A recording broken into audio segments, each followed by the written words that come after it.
réflexion déjà bien étoffée pour identifier 3 axes pour décliner le thème de la transparence. D'une part, des axes qui sont assez discursifs, qui permettent de parcourir un peu tous les sujets. Un premier axe, c'est d'abord justement faire un point sur quels sont les usages des archives à l'heure actuelle, pourquoi les citoyens considèrent qu'il y a encore un intérêt général à conserver des archives. Donc on va réfléchir là-dessus. Il y a des choses qui sont évidentes, comme l'attachement à la recherche de la vérité, que ce soit historique ou journalistique. Bien évidemment aussi, on va étudier un petit peu comment, on va essayer de lancer les débats sur et inciter des contributions sur comment aussi les données pénètrent notre quotidien, notamment via l'open data, et deviennent de plus en plus utiles pour maîtriser notre environnement.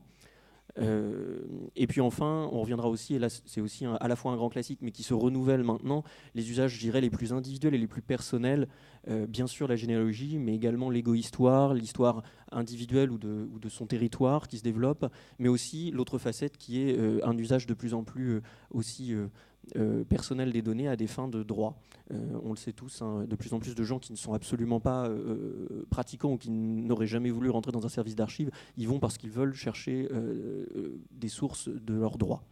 La deuxième partie est probablement la plus attendue, ça sera celle sur, justement, face à ces usages, quelles sont nos pratiques professionnelles, comment on essaye d'y répondre, avec bien évidemment quelque chose de tout à fait normal qui est aussi de revenir sur tous les efforts que l'on a déployés en tant qu'archiviste pour améliorer la transparence de nos services, mais du coup ça veut dire aussi l'accès, faciliter l'accès aux données, tout le foisonnement d'initiatives autour du numérique, mais aussi d'autres formes de médiation innovantes.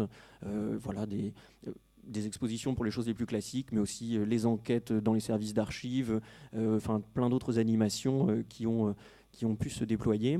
Et après, on essaiera aussi de glisser sur des choses, là pour le coup, de réflexion un petit peu plus prospective, notamment avec le numérique, parce que le numérique réinterroge quand même considérablement notre accès à l'information. On l'a vu avec les débats justement à l'instant. Mais on essaiera aussi de réfléchir, justement, nos instruments de recherche sont-ils clairs, permettent-ils l'accès, que pouvons-nous faire pour les améliorer? Des réflexions qui ont déjà été entamées, mais sur lesquelles on peut peut-être s'interroger, notamment à l'heure où nos normes professionnelles de description sont en train d'être revues pour tenter justement de leur faire passer encore un cran en termes de, on va dire, d'efficacité technique. Et puis il y aura une dernière partie qui est un peu l'équilibre entre les deux. C'est-à-dire qu'est-ce qui permet de faire l'équilibre justement entre nos pratiques professionnelles. J'ai oublié, effectivement, il y aura aussi une réflexion sur la transparence de nos pratiques. C'est-à-dire, on l'a vu avec le débat sur les archives essentielles, on a aussi des pratiques professionnelles qui nous sont nécessaires et qui peuvent être jugées comme allant à l'encontre de la transparence, au premier titre duquel, bien évidemment, la sélection, puisque un document qui n'existe plus n'est pas prêt d'être transparent. Mais également au titre de l'accès, c'est-à-dire c'est vrai que nous en tant qu'archivistes on est un petit peu quelquefois vus comme les gardiens du temple, on doit répartir suivant la loi, on y reviendra aussi, je pense justement on est vraiment au basculement entre les deux parties de cette journée d'études, entre l'ouverture de l'open data et entre guillemets la fermeture, en tous les cas la protection liée à la vie privée. Bien, c'est pareil, nous archivistes on se retrouve au milieu, comment on arrive à justement faire la part des choses. Donc il y a aussi ces aspects-là. Du coup je reviens à ma troisième partie pour dire que entre nos pratiques professionnelles et les besoins des usagers, il y a forcément quelquefois des frictions ou des choses qui ne sont pas forcément en accord parce que chacun a ses contraintes et ses besoins.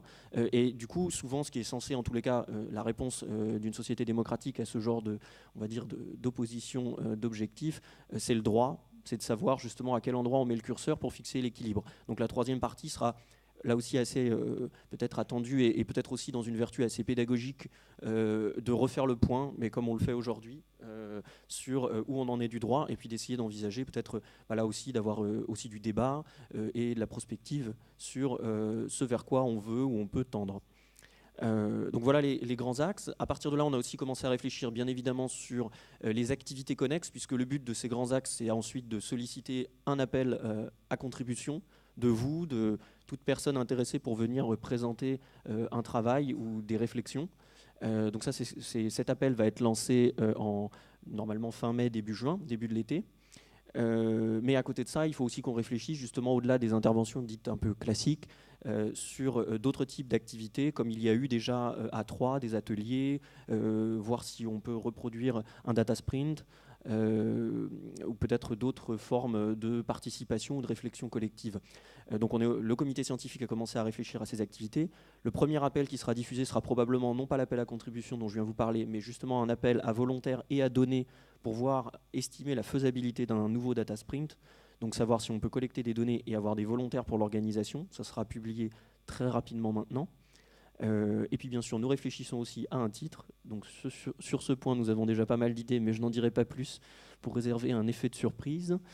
Et puis, donc, nous choisirons à l'automne 2018 les contributions. Suite à l'appel à contributions, le programme sera ainsi établi et permettra des inscriptions en toute fin d'année civile 2018 pour vous accueillir au mieux à Saint-Étienne en mars 2019. Merci.